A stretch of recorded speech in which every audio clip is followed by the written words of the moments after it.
Selamat pagi berkah dalam. Sudah kita memberi senyum hari ini, Selasa 21 September 2021. Gereja merayakan pesta Santo Matius, Rasul dan penulis Injil. Mari kita awali permenungan kita pagi ini dengan tanda kemenangan Kristus. Dalam nama Bapa dan Putra dan Roh Kudus. Amin. Bacaan Injil dalam permenungan ini diambil dari Injil Matius bab 9 ayat 9 sampai 13. Saudaraku yang terkasih, hari ini gereja merayakan pesta Santo Matius, Rasul dan penulis Injil. Bagi saya kisah Matius sangat menarik. Matius juga disebut Levi dan dikenal sebagai pemungut cukai yang dalam kalangan orang Farisi dan para ahli Taurat tergolong orang berdosa. Tapi Injil hari ini mengisahkan kepada kita Yesus memanggil Matius, "Ikutlah aku." Rupanya Yesus melihat ada yang menarik dari pribadi Matius, sehingga Yesus memanggilnya. Panggilan Yesus kepada Matius tentu memiliki arti penting dalam kehidupan Matius. Seorang pemungut cukai yang dianggap berdosa dipanggil oleh Yesus untuk mengikutinya. Dan bagi orang Farisi dan para ahli Taurat itu aneh. Mungkin juga bagi kita, kok bisa seorang berdosa dipanggil Yesus untuk mengikutinya? Tapi keanehan di mata manusia tentu tidak berlaku untuk Yesus. Dan itu terbukti dengan Yesus memanggil Matius pemungut cukai, karena Yesus melihat dalam diri Matius memiliki sesuatu yang lebih. Ada hal istimewa yang dimiliki oleh Matius. Dan tanggapan Matius akan panggilan Yesus itu sangat menarik. Maka berdirilah Matius lalu mengikuti dia. Matius berani meninggalkan segalanya lalu mengikuti Yesus. Saudaraku terkasih, seorang yang seperti Matius banyak kita temukan dalam kehidupan kita. Hanya sikap yang ditunjukkan Yesus untuk mau memanggil, melibatkan, menghargai orang seperti Matius tidak terjadi pada situasi kita saat ini. Karena bagi kebanyakan kita orang yang dianggap pendosa, yang hidupnya tidak baik, kurang diperhitungkan, kurang diperhatikan, bahkan dianggap remeh oleh sesamanya. Ini terjadi karena orang sudah terlebih dahulu menilai negatif, sehingga hal yang positif dalam diri orang tersebut tidak diperhatikan.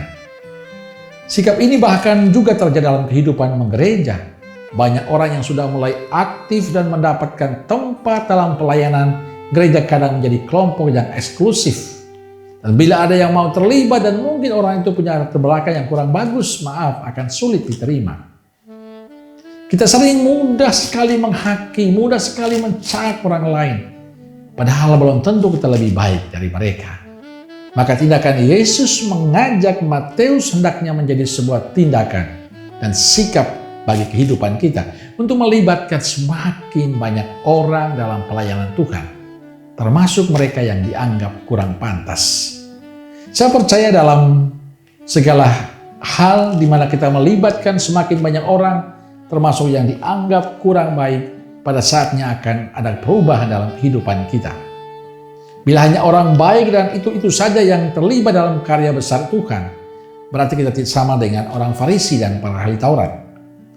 Kita memiliki tugas untuk menerima dan melibatkan semakin banyak orang dan membuat orang menjadi lebih baik dan pantas di hadapan Tuhan dan sesama.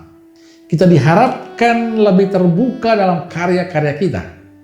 Dan jangan mudah menilai orang lain jelek dan buruk. Saudaraku terkasih, banyak sahabat-sahabat saya yang dianggap buruk, yang penuh masalah. Mereka mengalami perjumpaan dengan Tuhan, mengalami disapa oleh Tuhan. Dan di saat mereka membuka hati, mereka mulai melibatkan diri, dan mereka dipercayai, dan sekarang mereka luar biasa. Mereka menjadi pribadi-pribadi yang sangat militan, memberikan diri, hidup mereka, bahkan apa yang mereka punya untuk karya pelayanan Tuhan. Dan saya berharap ini menjadi sebuah bagian dalam kehidupan kita. membuka hati, memberikan kesempatan kepada sesama kita, dan membantu mereka untuk memiliki semangat baru dalam pelayanan. Dan Tuhan pasti punya cara yang indah untuk mempertobatkan dan melibatkan setiap orang. Tuhan punya rencana untuk setiap kehidupan kita. Yang paling penting adalah kita mau terbuka hati untuk mereka.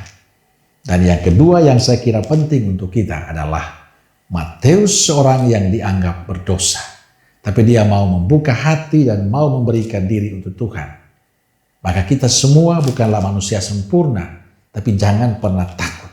Kita harus membuka hati kita, memberikan diri kita untuk karya perutusan.